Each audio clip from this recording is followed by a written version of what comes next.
యోబు గ్రంథం 17వ అధ్యాయము. నా ప్రాణము సమసిపోయెను, నా దినములు తీరెను, సమాధి నా నిమిత్తము సిద్ధమై ఉన్నది.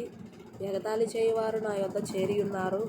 వారు పుట్టించు వివాదములు నా కనులకెదురుగానున్నవి. ఏర్పాటు చేయుము, దయచేసి నా నిమిత్తము నీ అంతట నీవే పూటపడుము. మరి ఎవడు నా నిమిత్తము పూటపడను? నీవు వారి హృదయమునకు జ్ఞానము మరుగు చేసితివి, కావున నీవు వారిని హెచ్చింపవు.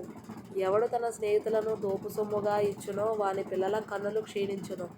ఆయన నన్ను జనులలో సామెతకాస్పదముగా చేసియున్నాడు. నలుగురు నా ముఖం మీద ఉమ్మివేయుదురు. నా కనుదృష్టి దుఃఖము చేత మందమాయెను, నా అవయవములన్నీయు నీడవలె ఆయెను. యథార్థవంతులు దీనిని చూచి ఆశ్చర్యపడుదురు, నిర్దోషులు భక్తిహీనుల స్థితి చూచి కలవరపడుదురు. అయితే నీతిమంతులు తమ మార్గమును విడువక ప్రవర్తించుదురు, నిరపరాధులు అంతకంతకు బలమునొందుదురు. మీరందరూ నా యొద్దకు రండి, మరలా దయచేయుడి.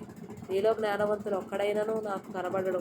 నా దినములు గతించెను, నా యోచన నిరర్థకమాయెను, నా హృదయవాంఛ భంగమాయెను. రాత్రి పగలనియు చీకటి కమ్ముటయే వెలుగనియు వారు వాదించుచున్నారు.